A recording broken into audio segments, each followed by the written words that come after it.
Kita buka firman Tuhan yang ada di Matius pasal 18 ayat 1 sampai 5, saya baca. Siapa yang terbesar dalam kerajaan sorga? Pada waktu itu datanglah murid-murid itu kepada Yesus dan bertanya, siapakah yang terbesar dalam kerajaan sorga? Maka Yesus memanggil seorang anak kecil dan menempatkannya di tengah-tengah mereka. Lalu berkata, aku berkata kepadamu, sesungguhnya jika kamu tidak bertobat dan menjadi seperti anak kecil ini, kamu tidak akan masuk dalam kerajaan sorga. Sedangkan barang siapa merendahkan diri dan menjadi seperti anak kecil ini, dialah yang terbesar dalam kerajaan sorga. Dan barang siapa menyambut seorang anak seperti ini dalam namaku, ia menyambut aku. Saya bedah dulu ayat per ayat, nanti saya kasih poinnya, nggak cuma 1, 2, 3, tapi 7 sekalian. Nanti kita akan dituntun pelan-pelan. Ayat pertama, pada waktu itu datanglah murid-murid itu kepada Yesus dan bertanya. Jadi konteks daripada cerita ini adalah orang-orang dewasa. 12 murid Yesus, mereka sedang berdebat. Kira-kira siapa yang paling gede di sini? Siapa orang besar? Tuhan nggak menentang mereka loh. Nggak ada orang besar, kalian orang kecil semua. Tuhan nggak begitu. Berarti Tuhan setuju. Berarti Tuhan juga setuju bahwa mereka semua besar di matanya. Siapakah yang terbesar dalam kerajaan sorga? Pertanyaan itu mengingatkan saya, mengingatkan kita, bahwa setiap kita dipilih untuk jadi orang besar. Tapi harus pakai caranya Tuhan. Siapakah yang terbesar dalam kerajaan sorga? Justru yang bertengkar, siapa terbesar, malah semua jadi orang kecil. Tapi kalau kita percaya saja, kita menerima kebenaran ini dengan rendah hati, dan kita bersyukur untuk apa yang kita miliki tanpa iri hati dengan yang orang lain punya, kita semua itu sudah besar di mata Allah. Kurang besar apa Yesus mati untuk kita? Bayangkan loh, anak Allah yang tunggal ditukar sama kita. Dia ganti kita. Dia mati supaya kita hidup. Kurang besar apa? Your value, nilaimu tidak datang dari your possession atau harta benda dan barang-barang milikmu. Dan juga bukan datangnya dari apa kata orang dan apa kata dunia. Your value, nilaimu sesungguhnya dan nilaiku adalah karena Yesus mengasihi kita. Karena begitu besar kasih Allah akan dunia, Ia menyerahkan, mengutus anak yang tunggal, mati bagi kita, supaya barang siapa percaya tidak binasa, melainkan beroleh hidup yang kekal. Jadi mari percaya dulu, setiap kita dipilih untuk jadi orang besar dalam kerajaan sorga, tapi pakai versi Tuhan. Maka Yesus memanggil seorang anak kecil ayat 2 dan menempatkannya di tengah-tengah mereka. Yesus tidak perlu pilih-pilih, selektif dulu anak yang mana. Any kid will do. Tuhan itu pilih salah satu secara random aja. Ya, ambil satu, taruh di tengah. Menempatkannya di situ agar murid-muridnya bisa mengerti pelajaran berharga. Berarti setiap anak kecil itu dilahirkan di dunia ini, meskipun mereka sejak awal sudah keturunan Adam dan Hawa seperti kita. Kita semua juga pernah kecil kan yang sudah dewasa. Kita waktu lahir di dunia ini dan masih usia batita atau balita, kita semua itu masih lebih tulus daripada nanti-nantinya. Hidup ini jahat. Semakin tua kita belajar kejahatan pula. Banyak orang berubah. Makanya itu Yesus berkata, jangan kau sesatkan anak-anak itu, tapi kita harus membimbing dan menuntun mereka dalam kebenaran. Sebab siapa menyesatkan salah satu dari anak-anak itu, lebih baik dililitkan batu kilangan, dilemparkan hidup-hidup ke dalam sungai. Yesus mengutarakan sebuah perumpamaan buat Bapak itu sangat-sangat mengasihi anak-anak kecil ini. Memang anak-anak kecil masih polos, belum teruji. Mereka bisa jadi baik, bisa jadi jahat, tergantung siapa yang handle mereka. Itulah sebabnya pelayanan anak di gereja yang saya gembalakan menempati prioritas ke-1. Kami anggap serius kalimat siapa terbesar dalam kerajaan sorga. Yesus dengan jelas dan sangat nyata ambil seorang anak dan berkata, dialah yang terbesar. Bukan karena anak kecil lebih dicinta dari orang dewasa, tapi Tuhan suka kualitas hatinya. Nanti saya jabarkan. Maka Yesus memanggil seorang anak kecil dan menempatkannya di tengah-tengah mereka. Kalimat maka Yesus memanggil seorang anak kecil itu melompat ke saya. Kita semua adalah anak-anak kecil di mata Allah. Mau yang sudah usia kakek nenek 8-90 pun dibanding kekekalan. Bukankah Tuhan Yesus itu Alfa Omega? Sebelum Abraham aku sudah ada. Dibanding Tuhan Yesus, kita semua itu masih muda. Yesus itu melihat kita seperti anak kecil. Dan Yesus memanggil kita. Tahukah setiap anak yang lahir di dunia ini, masing-masing mereka ada panggilan Tuhan. Panggilan Tuhan yang mulia. Termasuk Anda? Yes, termasuk Anda, termasuk saya. Makanya itu dosa iri hati, membanding-bandingkan, itu bodoh sekali. Tuhan kita tuh kaya raya. Kalau saya bilang kaya raya, tidak selalu kita referensinya adalah harta dunia. Tuhan kita itu kreatif, Dia itu kreator, Dia itu pencipta. Sidik jari kita pun tak sama. Setiap individu itu, Tuhan itu punya rezeki sendiri, dan masing-masing juga punya salibnya sendiri, tapi setiap kita itu punya panggilan mulia yang tidak sama. Anak kembar dua, kembar siam pun, itu dicipta beda. Yesus memanggil seorang anak kecil, menempatkan di tengah-tengah mereka, juga suatu perbuatan profetik di mata kita bahwa Tuhan memanggil setiap anak kecil. Siapa di sini pernah jadi anak kecil? Mana ada kita lahir langsung dewasa? Kita semua pernah jadi anak-anak, cuman kita kehilangan kepolosan dan ketulusan kita. Karena kita dirusak oleh dosa. Tapi setelah kita diselamatkan, mari kita jaga hati dengan segala waspada. Salah satu ayat yang sangat-sangat jelas, yaitu instruksi ini, jagalah hati.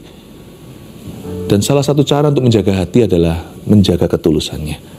Maka Yesus memanggil seorang anak kecil. Kita semua itu punya panggilan, tak terkecuali. Jadi nggak ada satupun anak haram ya di dunia ini. Karena kan bukan salah mereka. Mereka hadir ke dunia itu kan ciptaan. Dan jangan ada di antara kita merasa tertolak, aku dulu dikandung di luar nikah. Tapi izinkan saya mengatakan dengan tegas dan otoritas, Anda bukan sebuah kesalahan. Yang salah mungkin orang tua, nenek moyang. Tapi hidup kita ini bukan sebuah kesalahan, karena Yesus punya panggilan. Ada panggilan yang mulia atas hidup kita. Lalu berkata, ayat 3, Aku berkata kepadamu, sesungguhnya jika kamu tidak bertobat dan menjadi seperti anak kecil ini, kamu tidak akan masuk dalam kerajaan sorga. Bahkan keselamatan pun diterima kita kalau hati kita itu seperti anak kecil terbuka. Tuhan berkata kepada orang dewasa kali ini di ayat 3, lalu ia berkata kepada murid-muridnya, Aku berkata kepadamu, sesungguhnya jika kamu tidak bertobat. Kata bertobat itu balik arah. Bukan balik 360 derajat, itu kan kembali lagi 180. Jadi balik itu timur, sekarang arah barat. Dulu utara, sekarang ke selatan. Kalau kamu tidak bertobat, balik arah dari kejahatanmu, kemunafikanmu, kepalsuanmu, ya. Kalau kamu tidak berbalik dan menjadi seperti anak kecil ini, kamu tidak akan masuk dalam kerajaan sorga. Kata bertobat ini diterapkan pada orang dewasa. Seringkali kekristenan itu bukan belajar sesuatu yang baru, kecuali Injil yang baru didengar. Wow, selama ini yang saya kira roh agamawi mengajarkan bahwa saya harus berbuat itu dan ini baru bisa diampuni dosa, baru bisa diterima oleh Allah dan Tuhan yang ada di atas sana. Saya harus melakukan ritual A, ritual B, ada persyaratan-persyaratan. Baru setelah itu mungkin dipertimbangkan apakah saya diberi pengampunan. Injil waktu kita dengar beda banget, beda sekali. Bukannya kita yang menggapai Allah. Allah turun ke dunia menjelma sebagai manusia yang gini. Saya nggak pernah dengar. Berita salib itu selalu baru bagi setiap orang berdosa. Wow. Tapi selebih dari itu sebenarnya tidak ada yang baru. Waktu kita bertobat, kita di rewind sama Tuhan, seperti di reset. sama Tuhan. Makanya namanya lahir kembali kan. Lahir baru itu jangan membuat kita bingung. Mana bisa orang dewasa seperti saya, orang tua lagi, masuk kembali ke kandungan mama. Apa maksudnya Yesus berkata kamu harus dilahirkan kembali untuk masuk dalam kerajaan sorga? Bukan, itu di-reset sama Tuhan. Bukan kita jadi orok lagi, jadi bayi, masuk ke rahim seseorang, bukan. Tapi di-reset hatinya. Hatinya itu loh, hati Tuhan itu selalu menyelamatkan seseorang itu mulai dari hati. Pekerjaan Roh Kudus itu selalu bermula dari hati. Makanya ayat tadi, jagalah hatimu dengan segala waspada, sebab dari sanalah mengalir kehidupan kekal. Hati itu harus di-reset. Bertobat itu artinya berbalik arah. Kalau dulu kudu munafik, selalu arahnya pada kepalsuan, ya, kekerasan hati, defensif sekali. Tuhan bilang balik arah. Kekristenan itu bukan belajar sesuatu baru melulu. Kekristenan itu adalah menanggalkan apa yang telah kau pelajari secara salah. Bukan hanya learning something new, tapi unlearning what you have learned in the past. Belajar untuk bertobat itu artinya membuang semua rintangan kita untuk mendekat kepada Allah dan untuk dibentuk oleh Tuhan. Buang.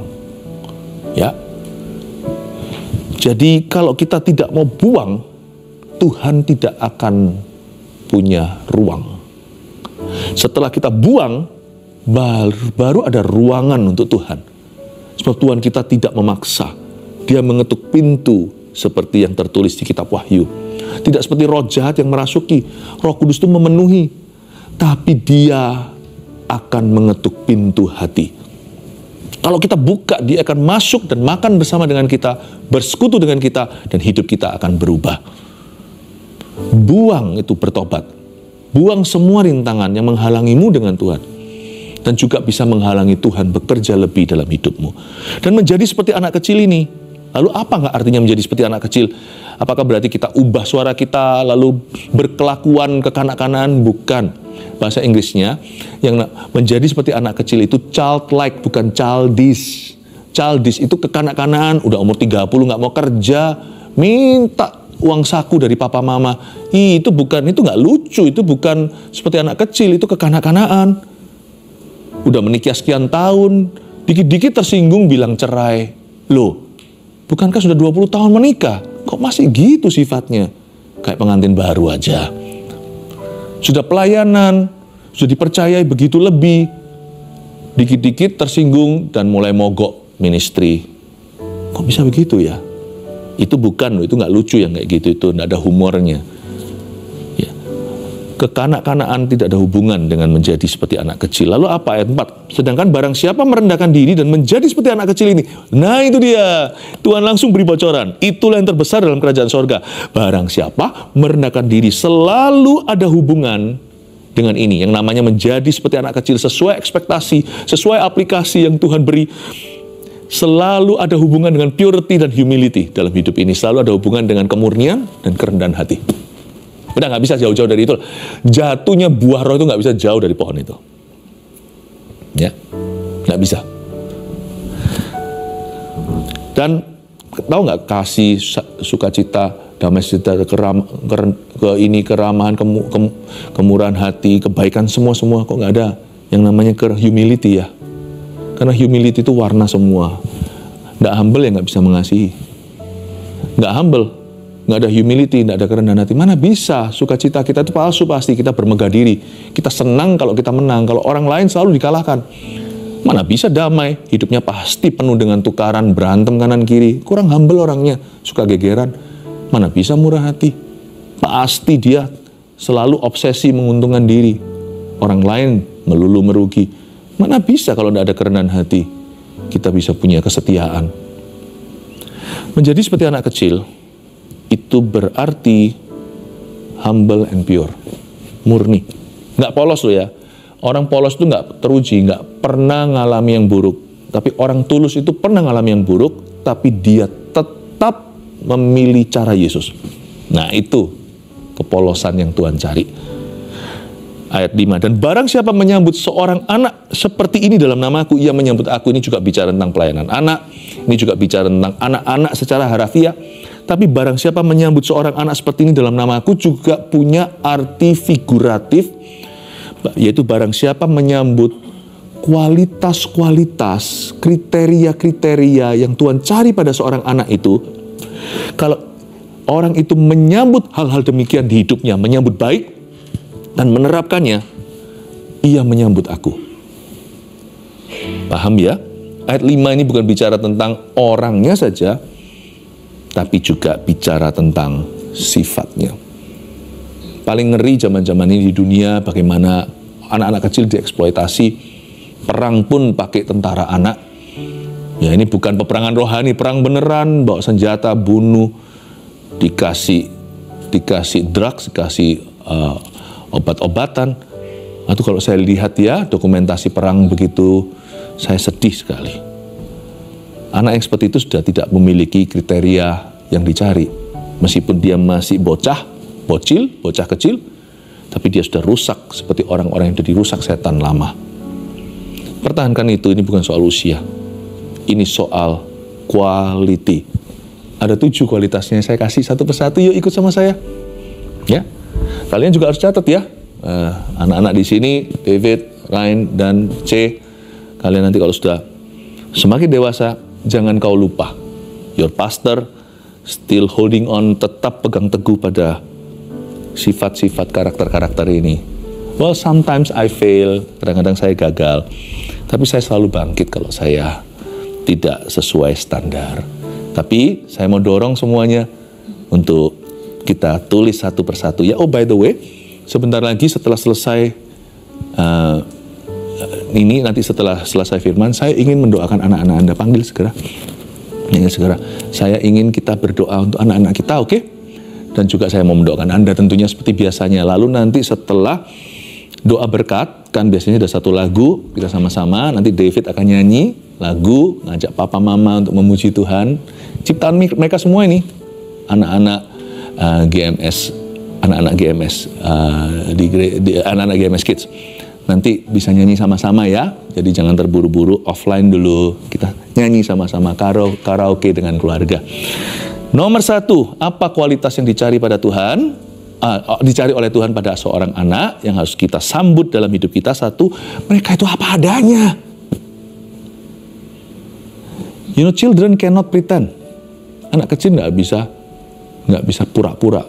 Kadang-kadang membuat mama papa gugup kalau ngomong sesuatu ditutup mulutnya, atau jangan begitu. Itu papa mamanya yang jadi nervous, ya kan. Lalu biasanya teman papa mamanya, kalau mereka dewasa nggak tersinggung, nggak apa-apa, anak kecil. Mereka nggak bisa pura-pura. Datang ke rumah orang, papa mamanya, halo apa kabar, mau makan? Oh, enggak, sudah makan, lapar. Belum makan, om, papa mama juga belum makan, mungkin gitu ya. Atau lapar langsung, adik nggak boleh gitu, nggak sopan. Mereka apa adanya sih. Biasanya mereka zero politik, zero drama. Ayo, di antara kita siapa yang suka berpolitik? Siapa yang selalu full of drama, meskipun bukan drama Korea? Siapa di antara kita dikit-dikit cari perhatian? Itu harus bertobat. Apa yang saya sampaikan ini satu persatu kriteria, satu persatu sifat, ini untuk diterapkan oleh orang dewasa. Di dunia kerja juga sama. Bayangin kalau di dunia kerja, apalagi di dunia pelayanan, banyak dramanya. Aduh, gak mungkin sejahtera. Apalagi kalau berpolitik, itu banyak orang akan disakiti dan dikorbankan. Apapun yang saya sampaikan ini bisa diterapkan di bidang kerja, bisa juga diterapkan di rumah tangga. Harus, bukan bisa, mesti diterapkan di mana-mana. Karena ini adalah, dengan kata lain, buah roh di versi karakter seorang anak yang Tuhan cari. 2, mudah memaafkan. Ya enggak? Saya jadi ingat kalau waktu dulu kecil, anak kami 3, anak yang cowok 2, ya, itu main bersama-sama, lalu gimana, namanya anak kecil ya, lalu habis itu nangis adiknya, gitu nangis. Nggak mau main sama Koko, nggak mau. Baru nggak sampai 5 menit, sungguhan paling cuma 3 menit. Lalu dia lihat sesuatu di TV, Koko, lalu panggil kokonya. Cerita ini tuh di TV keren sekali, masih kecil mereka main bersama. Karena itu kalau ada anak berantem, orang tua nggak usah ikut lah.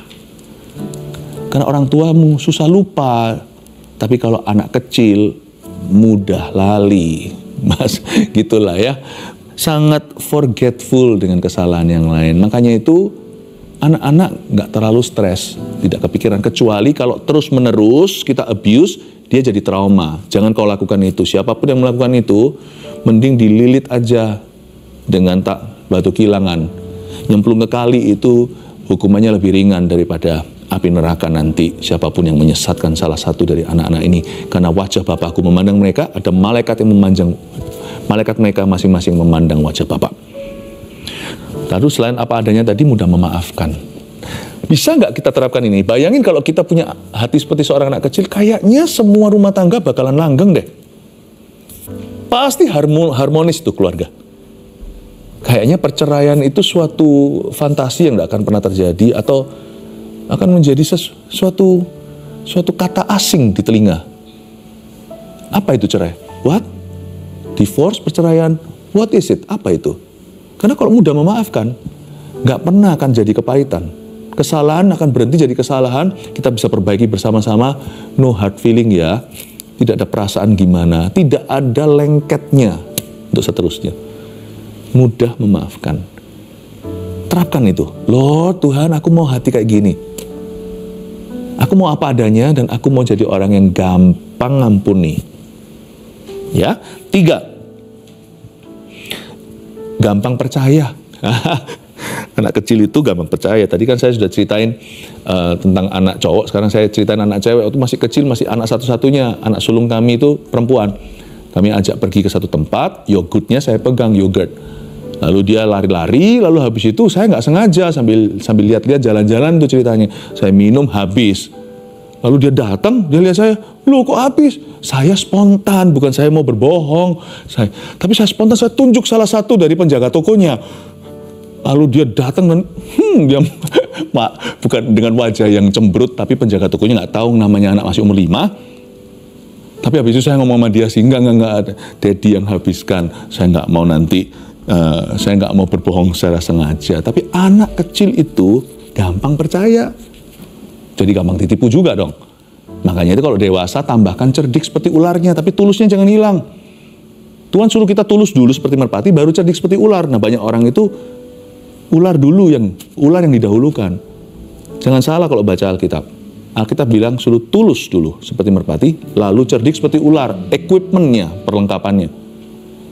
Kalau kita belum apa-apa, udah ular jadi ular dulu. Nggak mungkin kita akan berkunjung nggak mungkin kita akan pernah jadi merpati. Merpati baru muncul dikit, langsung kena bisanya. Gampang percaya. Tahu nggak satu hal? Ini juga kita bisa terapkan dalam hubungan kita dengan Tuhan. Karena itu Tuhan senang. Mengapa? Karena langgeng sama Tuhan itu jadi dekat. Anak kecil itu gampang percaya dengan kata-kata. Mereka itu pegang kata-kata orang. Misalnya, Papa pernah janji kasih saya sepeda.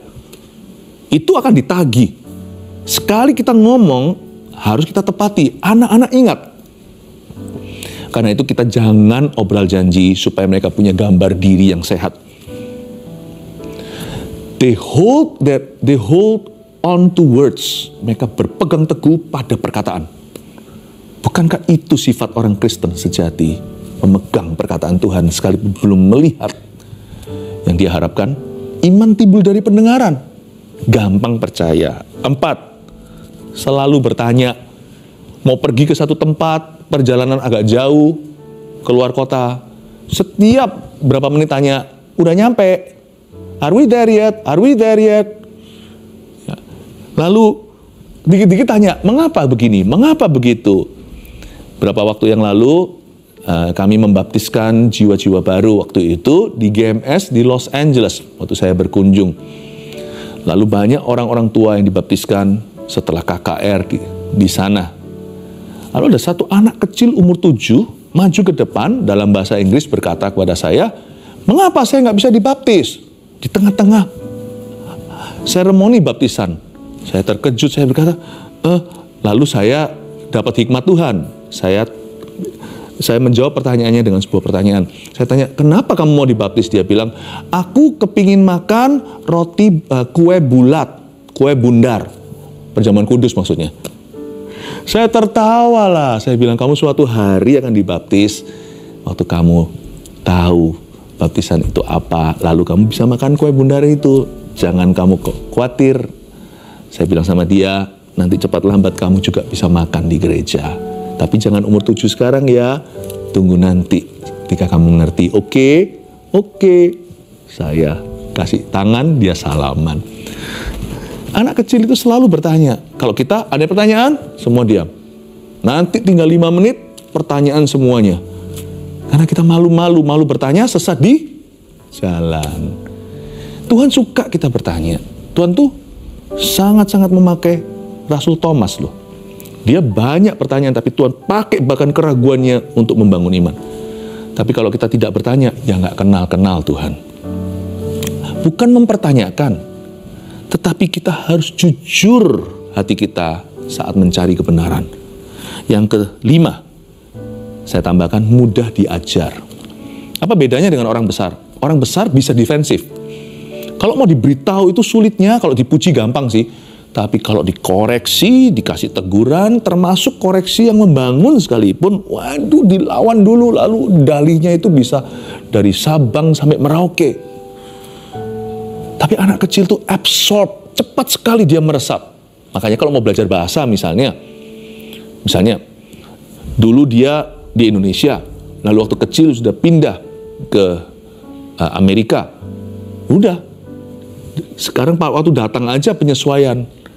Papa mamanya 20 tahun di situ, Inggrisnya masih pas-pasan. Itu anak 2 bulan udah bicara seperti orang sana. Anak kecil itu cepat menyerap. Cepat banget. Makanya usia pendidikan itu penting sekali. Kalau nanti ngejar setelah jadi om dan tante, agak repot sedikit. Meskipun nggak terlambat sih, saya percaya mujizat. Tetapi Tuhan memberikan usia belajar itu. Mudah diajar. Makanya anak kecil itu sifatnya begitu. Kalau kita terapkan dalam kekristenan kita, kita harus menyerap. Bukan menentang, tapi belajar. Bukan hanya bertanya itu metodenya salah satunya. Tapi kita juga orang yang mudah sekali diajar. Diajar itu gampang, gini ya, gitu ya. Iya mama, iya papa. Tapi ketika sudah mulai usia remaja, mulai bisa membantah. Apakah kita seperti itu sama Tuhan? Bantah terus? Atau kita berkata seperti Maria, terjadilah padaku sesuai kehendakmu, sesuai perkataanmu. Be it unto me according to your word. Kan gak lama lagi kita Christmas. Ingat-ingat perkataan Ibu Maria. Mudah diajar gak kita ini? Ya, bukan hanya sama Tuhan, sama orang terutama. Kalau sama yang gak kelihatan, belum teruji. Kalau sama yang nampak aja kita melawan, apalagi sama dia yang gak kelihatan. Yang ke-6, ingin tahu. Ini sifat anak kecil yang harus kita miliki. Curiosity yang baik, penasaran, mau tahu. Biasanya curiosity akan berakhir pada discovery.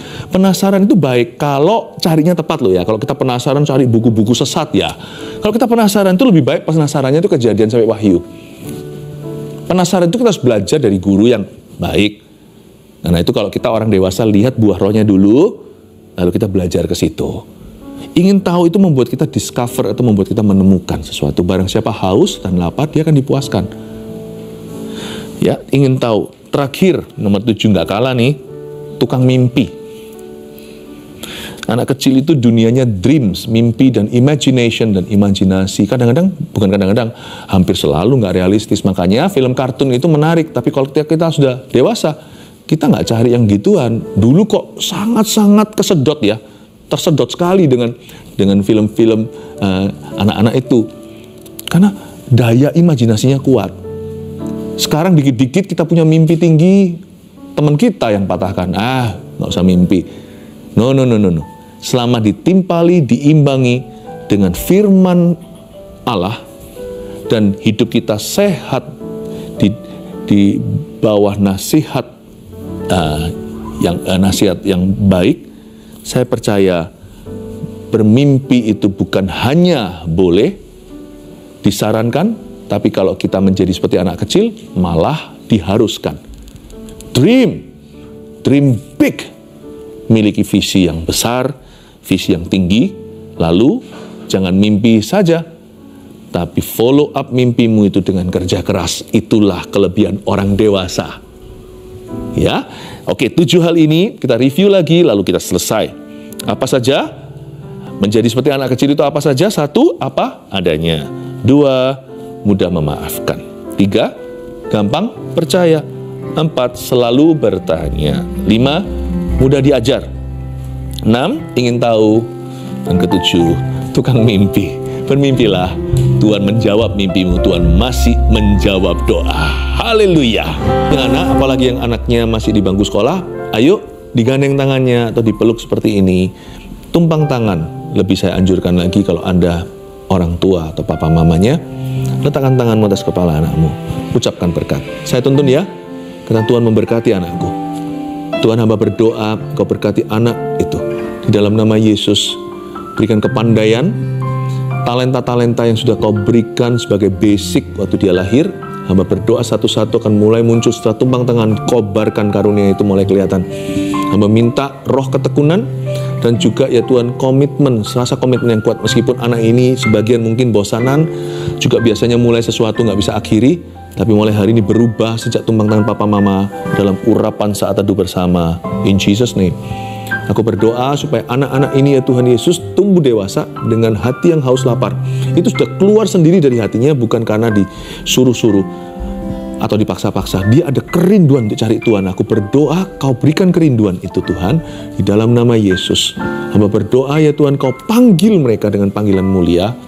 Dan saat kami mendoakan anak-anak, hamba juga berdoa untuk orang tuanya semua juga semakin Kau berikan hikmat untuk menemukan panggilan mereka. As for me and my house, aku dan rumahku, kami akan melayani maksud-maksud ilahi, akan melayani kehendak Allah di dalam Kristus. Urapi Tuhan di dalam nama Yesus. Saya merasakan anak-anak yang sakit juga akan disembuhkan Tuhan saat ini. Letakkan tangan situ dalam nama Yesus. Aku tengking leukemia. Aku patahkan alergi-alergi yang mungkin sifatnya minor, itu pun tidak mau. Pergi kau dalam nama Yesus. Minta di dalam nama Tuhan Yesus. Tuhan Yesus, Kau jamah ya Tuhan Yesus anak-anak dengan autoimun. Bapa, aku tidak mau melihat di tubuh yang mungil itu ada autoimun sama sekali. Get lost, you sickness, dalam nama Yesus aku tengking. Dan aku berdoa anak-anak yang kena kanker sekarang detik ini Kau sembuhkan dalam nama Yesus. Kita doa aja, ngalir terus ya, ngalir terus ya. Dan saya merasakan juga orang-orang yang sudah lama tidak punya anak, mencoba IVF apa segala sudah nggak berhasil. Kita doa ya, hamba berdoa kirimkan bayi. Oh Tuhan, Kau bagi-bagi. Bukankah ada ayatnya di Efesus, Kau naik ke tempat tinggi, Kau membawa tawanan, Kau bagi-bagi hadiah. Kasih anak Tuhan ke rumah tangga itu. Di dalam nama Yesus, malaikat-Mu ke sana ya Tuhan, seperti Gabriel.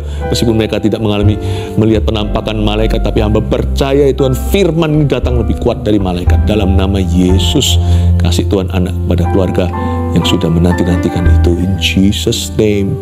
Makasih Tuhan, terpujilah nama-Mu. Saya merasakan ada satu, saya nggak tahu ini anaknya atau mamanya atau orang tuanya maksudnya, glukoma yang sekarang sembuh. In Jesus name, mata glukoma sembuh dalam nama Yesus. Ada dua penyakit,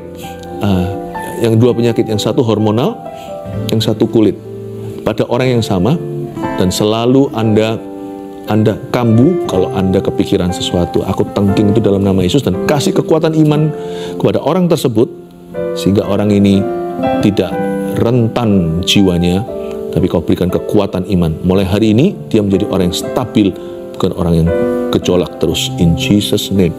Oramahanakaya suara namanya shanana nama. Terima kasih Tuhan. Ulurkan tangan aja ke depan. Saya mau merasakan, saya masih lanjut merasakan sesuatu. Semua permohonan doa ini satu-satu Tuhan, Kau lawat satu-satu, Kau lawat mereka, Kau landa mereka sekarang dengan kuasa Allah di dalam nama Yesus. Lawat mereka Tuhan di dalam nama Yesus. Ada anak yang sudah lama nggak ke sekolah, lama itu mungkin kira-kira sudah 3 minggu, sebulan nggak ke sekolah, sakitnya macam-macam ini itu, dan juga akhirnya dokter mengatakan ini psikis. Dalam nama Yesus aku patahkan spirit yang mengganggu anak itu. dan juga sakit penyakitnya sekalian. Sakitnya itu bukan dibuat-buat, anak ini tidak buat-buat cerita. Itu sungguhan tapi pindah-pindah sakitnya. Aku tengking dalam nama Yesus besok ke sekolah. Di dalam nama Yesus, tumpang tangan pada anak itu, jangan takut sama setan. Anda letakkan tangan itu dan tengking apa yang mengganggunya. In Jesus name, dalam nama Yesus. Terima kasih Roh Kudus. Berkati pekerjaan papa mama, ya Tuhan, papa mama setiap anak ini, supaya mereka bisa mengalami perekonomian yang baru dalam kerajaan sorga tahun yang akan datang. Tahun ini adalah tahun terakhir keterpurukan mereka, karena mereka akan diangkat oleh Tuhan. In Jesus name. Terima kasih Tuhan. Berkat-Mu atas setiap keluarga, setiap family, tua muda, berapapun usianya. Biarkan kami menjadi seperti anak kecil lagi, tulus dan polos di hadapan Tuhan Yesus. Love you Jesus. Dalam nama Yesus, berkati umat-Mu. Amin.